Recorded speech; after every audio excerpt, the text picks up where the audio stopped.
If I could introduce the Lady Mayor.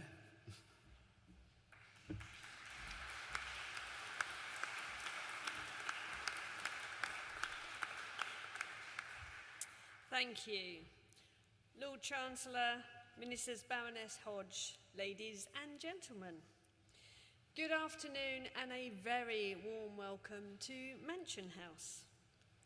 So the City of London Corporation is very pleased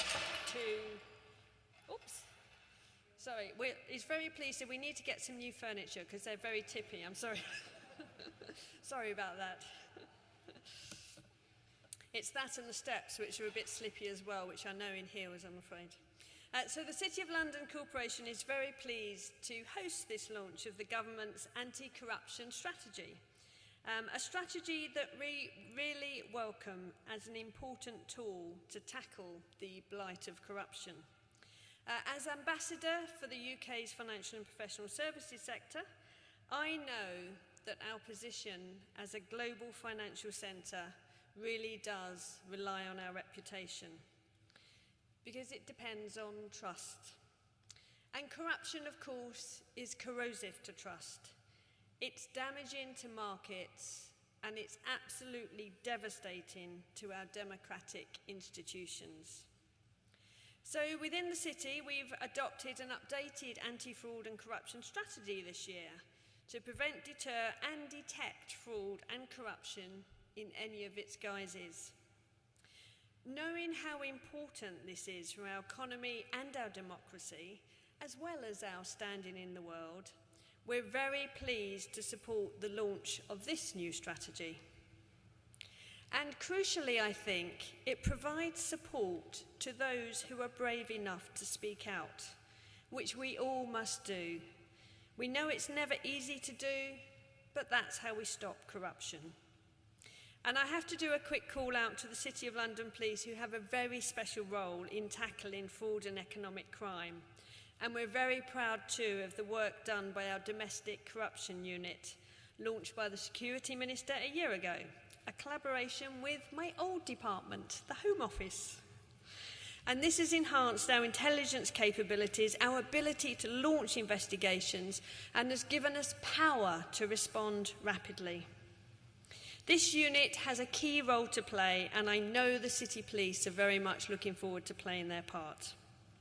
So we welcome the discussion this afternoon on how we can help and get behind this strategy and work together to purge corruption from our economy. But now I'd like to hand over to our Policy Chair, Chris. Thank you very much.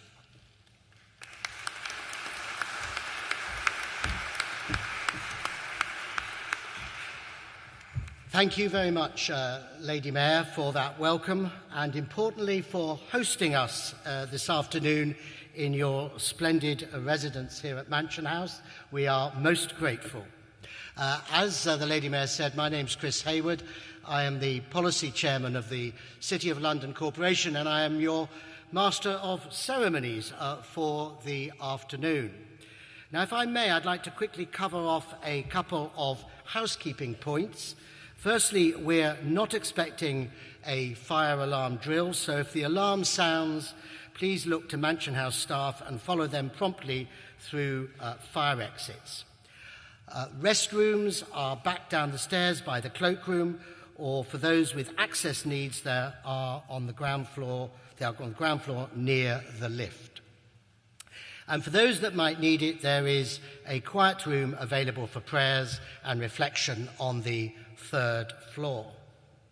And now, ladies and gentlemen, to the reason why we are all here, of course, the launch of the government's anti-corruption strategy. We have a great agenda this afternoon with some fantastic contributors.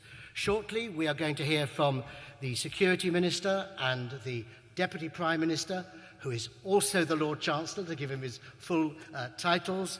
This will be followed by a panel discussion with representatives from across law enforcement, civil society, industry and Parliament, chaired by Dr. Sue Hawley, the Executive Director of Spotlight on the subject of corruption. And then we will have a short break for refreshments, and afterwards we will return for a ministerial fireside chat led by the Prime Minister's anti-corruption champion, Baroness Hodge. And then, following some closing remarks from myself, you are invited to join us in the salon for a reception sponsored by the UK Anti-Corruption Coalition, at which we will also have a few words from Rachel Blake MP, our Member of Parliament here in the cities of London and Westminster.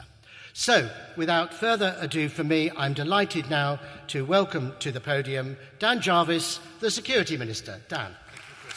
Thank you very much. Well, good afternoon, and thank you, Chris, and thank you, Lady Mayor, for your kind hospitality. It's a great pleasure to be here with you all today, at long last, to launch the UK's anti-corruption strategy. And what a venue for it. I'm told that construction of Mansion House began in 1739, but it would be almost 20 years before the then Lord Mayor took up residence. Quite the wait. But being here in these spectacular surroundings, I think we'd all agree that it was worth it. And the same applies, I hope, to the strategy that we are introducing today, albeit not as quite a long a wait as for Mansion House, even if at times, and particularly for those people who were working on the strategy, it might have felt like it was taking us 20 years. In fact, perhaps there are some similarities between a big construction project and the development of a major policy package. Everyone has an opinion on what should go where. And at times, you do wonder whether the job will get finished. But it has. And this is the perfect place to reflect on the efforts that have brought us to this point and to look forward to the challenges ahead. Now, Mansion House has been the site of many important and memorable speeches down the years, and you are about to witness another. Now, just in case anyone is thinking that I'm talking about my speech and getting a bit full of myself, I'm definitely not. I am, of course, referring to our Lord Chancellor and Deputy Prime Minister, David Lammy, who we'll have the privilege of hearing from in just a moment. All of the top performers need someone to warm up the crowd, and I'm delighted to be performing that role today. David's presence here not only underscores the strong support for the anti-corruption agenda at the very highest levels of government, but it is also a reflection of his leadership in this arena and his continued commitment to driving forward efforts both at home and overseas. The headline act is on its way very soon, but I do just want to take the opportunity to thank all of those from civil society, business, Parliament, and law enforcement, both in this room and beyond, for all of your tireless work. I also want to take the opportunity to offer special praise to Baroness Margaret Hodge, who has energised us all on this issue and who undoubtedly, knowing Margaret, will continue to hold us account on the implementation of the strategy in the years to come. I can say that this has been a truly cross-government endeavour involving many ministerial colleagues, including in particular Ministers Stephen Doughty and Lucy Rigby, who I look forward to joining on stage a bit later on this afternoon. My profound thanks also goes to the officials who've worked on the strategy. We can certainly be heartened by how united an effort this has been. More than 30 teams and agencies have had a hand in the strategy's 120 commitments, which, taken together, will enable us to combat corrupt actors and their funds, tackle vulnerabilities in the UK, and build global resilience. These goals must be and will be a top priority and are key to delivering our plan for change. Because we know that a government that carries the trust of the public is better placed to deliver what matters: effective public services, strong national security, and the creation of a stable foundation for growth. Everything I've seen and heard about this threat over the year and a half that I've been the Security Minister leads me to the unequivocal conclusion that corruption makes us less safe.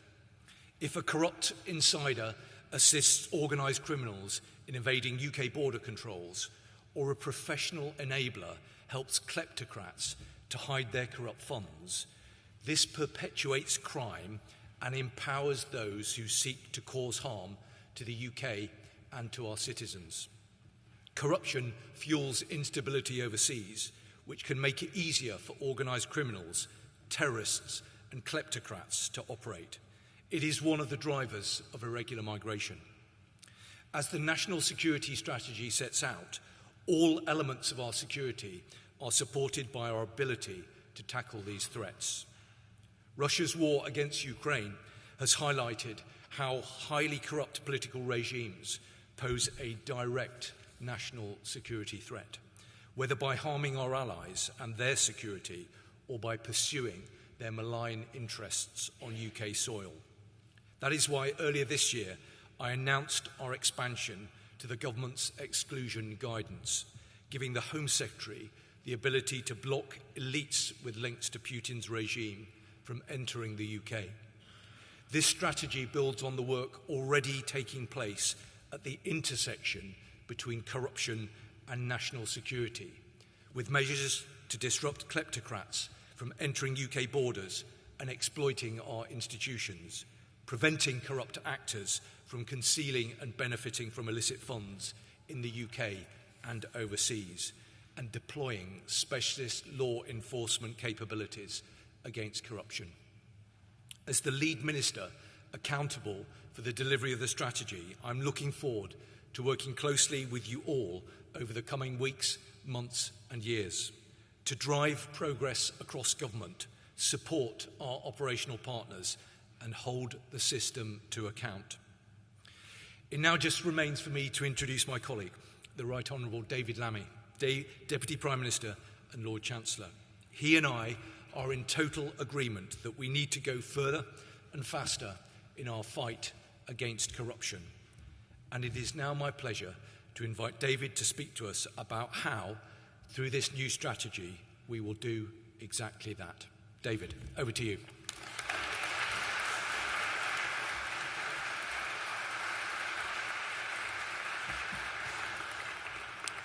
Well, it's a real pleasure to be here to launch the UK's anti-corruption strategy. And obviously it's incredibly fitting that we're doing that in the ancient heart of London, a city that has long understood the truth at the core of commerce, that trust is everything, that where prosperity is earned, not stolen, where everyone wins when everyone plays by the rules, that tradition runs deep.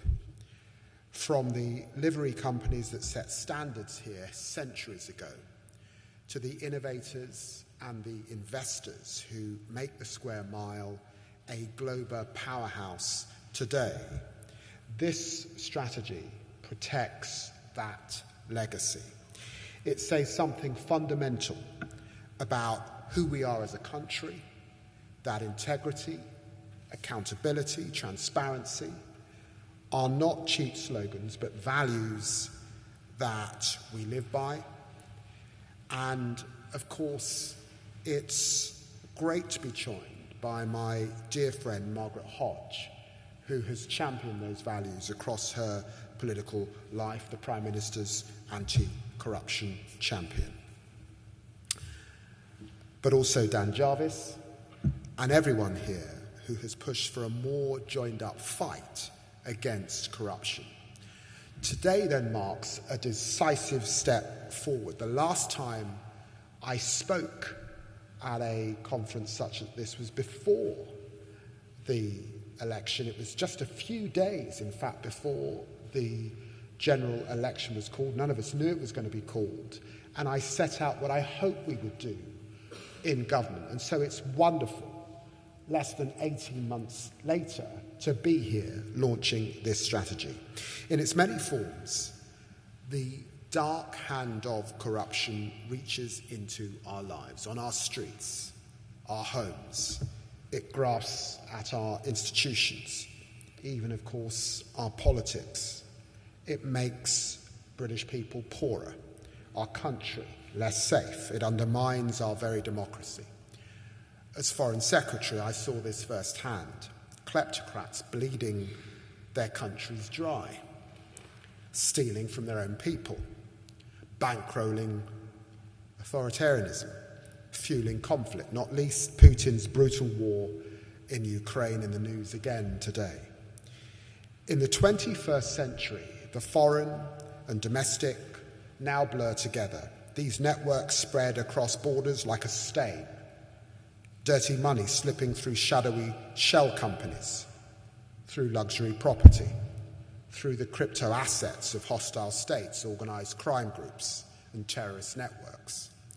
And too often the trail leads back here to London, to a financial system admired across the world, precisely because it is trusted. That trust and our security are now under attack, exploited by those Kremlin-linked elites who enable Putin's aggression. And we must be clear, this city, this country, will no longer be their haven. We will stop them. You can't represent a London constituency like mine in Tottenham and have roots in the Caribbean and Africa as I do without knowing how deeply this laundromat harms people everywhere.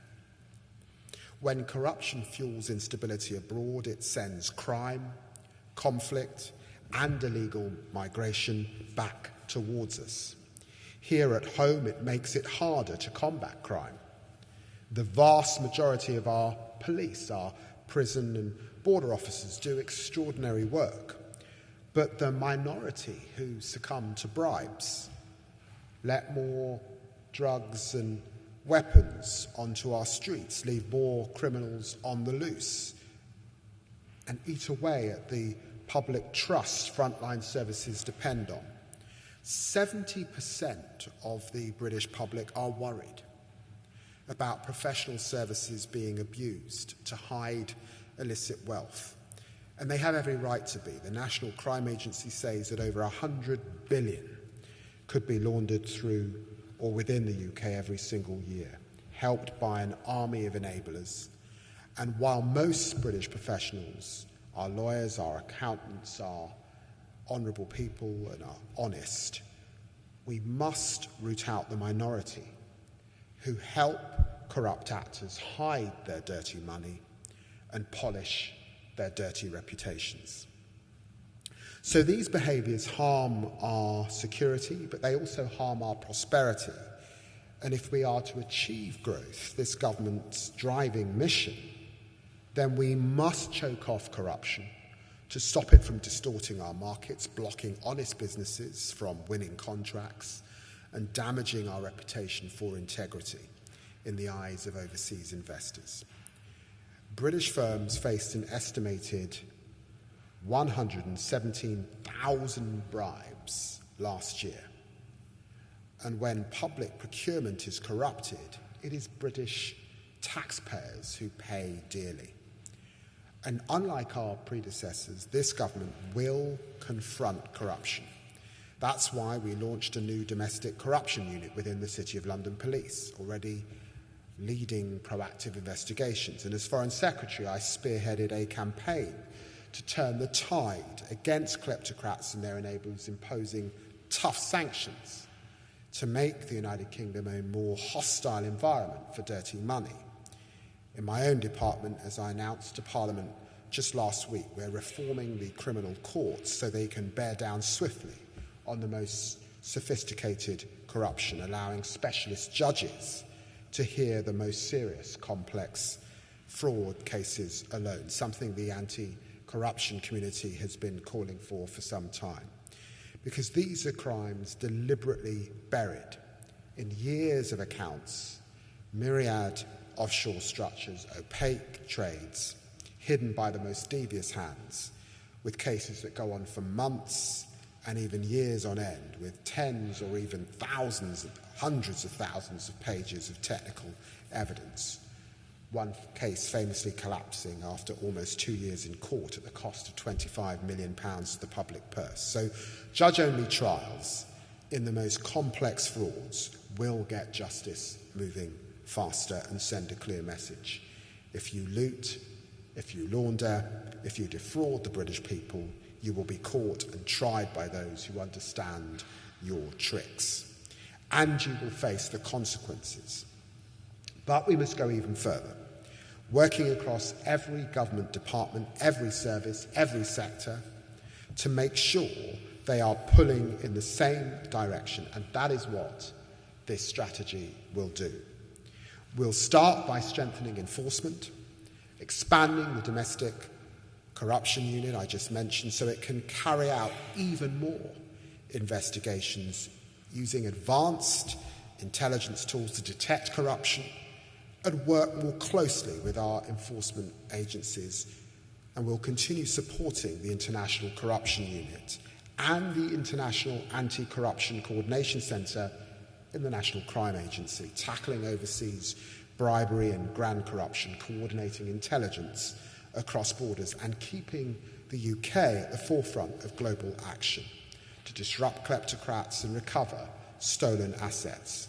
We'll increase sanctions and build new capability to counter professional enablers, starting with a dedicated coordinator to drive up joined-up action. And we'll provide even more support to affected states to trace and recover stolen good. And Baroness Hodge will lead a government review of assets to identify vulnerabilities exploited by criminals and recommend how we close them. We'll limit the movement of corrupt elites, toughening our border response to prevent them and their enablers from entering this country. And as AI accelerates, we will seize its potential to speed up serious fraud office investigations. Piloting a prototype AI corruption investigation assistant will also confront the insider threat head-on with tougher national integrity screening and vetting for police, better data sharing, and new measures to stop insiders from abusing their positions on our borders, in our prisons, and within the defence community. And we'll protect the people who shine a light on the corruption in the first place, the journalists and activists who shield the public right to know, by stopping the powerful from using abusive lawsuits, so-called slaps, to intimidate reporters and silence investigations and investigators, and bury the truth under a mountain of legal threats, because sunlight is always the best disinfectant. Our second strand recognises the role of business and civil society, so often on the front line of this fight. We will support industry to prevent and identify corruption and empower civil society to impose wrongdoing. We will overhaul the UK's anti-money laundering and counter-terrorist financing system, with the Financial Conduct Authority becoming responsible for supervising professional services firms. We will help UK businesses to combat bribery through the Serious Fraud Office and launch a new online anti-bribery resource for exporters. And we will explore opportunities to reform whistleblowing, including potential financial incentives for those brave enough to speak up. And finally, we will restore transparency and trust in politics, strengthening political finance rules so that those receiving political donations fully risk-assess contributions, building a genuine know-your-donor culture. We'll introduce a new mandatory code of conduct and a new local audit office for local government to reduce corruption risks in our councils. We'll improve training for public sector officials, especially on procurement, so badly abused sometimes, and reform misconduct in public office, replacing the old common law offence with new statutory offences to deliver greater clarity, consistency and accountability. And all this will help by being underpinned by our renewed global leadership. I'm proud that next year the UK will host a World Summit on countering illicit finance. I said we would do this in opposition, and I'm delighted that it's going to happen next summer, bringing together international partners, multilateral organisations, civil society and business to tackle the vulnerabilities that allow corruption and illicit finance to thrive. And we will build new partnerships with emerging financial centres and countries across the global south so we can counter new methods for moving illicit finance wherever they emerge. Let me end by thanking everyone in this room, not just for your tireless work, but for all the insight, expertise and persistence that has shaped this strategy. The task now, of course, is to deliver. That means all of us working together to confront those who seek to harm us, safeguard our national security, secure our borders, drive long-term growth, and send a message that is loud and clear. The UK does not tolerate corruption, and it never will. Let's get to work. Thank you very much.